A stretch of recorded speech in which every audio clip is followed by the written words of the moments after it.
Bonjour, exercice 1 sur l'atome diode, dans le chapitre Interaction, spécialité première, en physique-chimie. Dans un premier temps, donc, je vous laisse regarder l'énoncé, vous mettez sur pause, et après vous pourrez écouter la correction. Alors, les deux premières questions sont liées au programme de seconde. Il faut retrouver la masse du noyau et sa charge. Alors, l'an passé, vous avez vu que la masse d'un atome est à peu près égale à celle du noyau, et c'est égal au nombre du nucléon, qu'on appelle le nombre de masse, grand A, fois la masse d'un nucléon. C'était la définition la plus classique, mais quand on regarde dans l'énoncé ici, on ne parle ni de nombre de nucléons, on l'a pas, et on n'a pas non plus la masse d'un nucléon.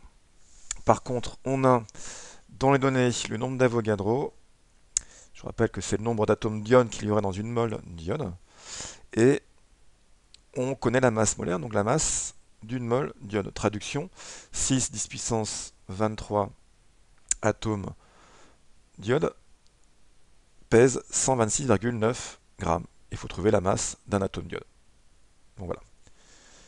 Du coup, pour y arriver, on peut simplifier ici en disant que la masse du noyau vaut à peu près celle de l'atome. Pourquoi? Parce que je vous rappelle que les électrons ont une masse négligeable par rapport au noyau. Donc on divise la masse molaire, donc la masse d'une mole, par le nombre d'atomes par mole.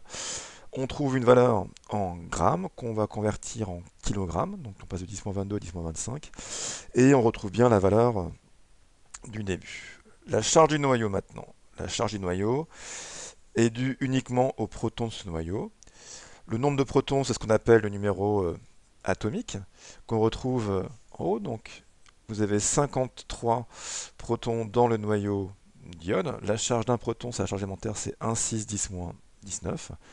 Donc, pour trouver la charge du noyau, on fait le nombre de protons, c'est-à-dire le numéro atomique, fois la charge d'un proton. Et on retombe bien sur 8,48 fois 10 moins 18. Ensuite, partie 2, on s'intéresse aux interactions. On vous demande d'abord d'écrire ce qui se passe pour l'interaction gravitationnelle et en premier lieu l'expression vectorielle. Alors d'abord je vais faire un schéma. Donc ici j'ai le proton, plutôt le noyau, et ici l'électron. Donc ce sont les forces attractives, les forces de gravitation. J'ai un vecteur unitaire. Voilà l'expression vectorielle. Donc la force exercée par le noyau sur l'électron, donc c'est celle qui est ici, le noyau va attirer l'électron vers lui, est égale à la constante de gravitation fois la masse du noyau, la masse de l'électron, divisé par distance qui les sépare au carré, distance de centre à centre. Et comme il faut une expression vectorielle, donc j'ai mis un vecteur à gauche, il me faut un vecteur à droite, et j'utilise ce vecteur unitaire petit u pour décrire les choses. Et petit u ici, a la même direction et le même sens que ce vecteur F noyau sur électron. Du coup, l'autre est en sens inverse. Pour ça d'ailleurs ici qu'il manque un moins.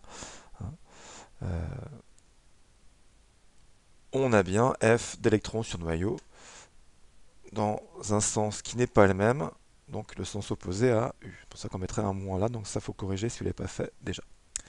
Calculer sa valeur. Donc là, on calcule une norme de vecteur, donc il n'y a plus de flèche à mettre nulle part. Donc je vais simplement calculer la norme. Donc grand G fois M noyau fois M électron sur D au carré. Ça, c'est une donnée, constante de gravitation. On vous donne la masse du noyau. On l'a calculé, d'ailleurs, recalculé à la question AA. On n'oublie pas de la convertir enfin de la laisser en kilogrammes, du coup. La masse de l'électron, on vous la donne. La distance est en picomètre, on la convertit en mètre avec ce 10-12, et on trouve 6,5 fois 10-46. Deuxième partie, on va chercher donc cette fois-ci tout ce qu'il faut pour la force électrostatique. Donc on commence pareil, par un schéma. On a un noyau positif, un électron négatif. On a de nouveau une force attractive. Donc le schéma que je viens de faire est très similaire au précédent. Après, faites attention au niveau des échelles, hein. Il n'y a aucune échelle de précisée, donc on trace des vecteurs de longueur avec une longueur aléatoire.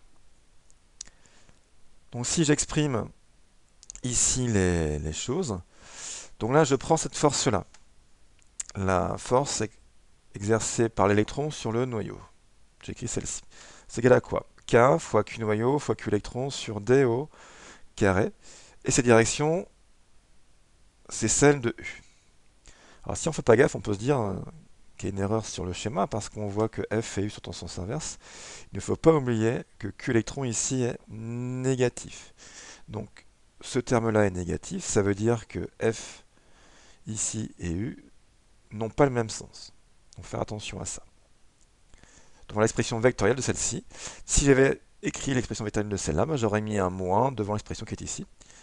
Et le moins que j'aurais mis là aurait compensé le moins de la charge de l'électron et on aurait globalement de valeur positive, ce qui implique qu'on a le même sens pour U et F du noyau sur l'électron. Après on fait le calcul. Dans le calcul, je mets une valeur absolue parce que la norme d'une force est toujours positive. Donc j'enlève mes vecteurs. Je m'affranchis du signe des charges avec cette valeur absolue. Et après, je remplace par les valeurs qui sont fournies dans le texte. Pareil, donc il n'y a plus qu'à. On fait donc le calcul. On trouve 6, 7 fois 10 moins 7. Donc on voit déjà que la force électrique électrostatique est beaucoup plus importante que la force de gravitation. C'est la question 3. Pour répondre à cette question, je vous conseille de faire un rapport. C'est-à-dire qu'on fait le rapport de la plus grande divisée par la plus petite. Pas besoin de calculatrice, on a 6 et quelques sur 6 et quelques, ça fait 1. Et après, on fait 10 moins 7 sur 10 moins 46. Il y a une faute de frappe, je viens de la voir. Et on trouve 10 puissance 39. Donc voilà pour cet exercice. Merci de votre écoute.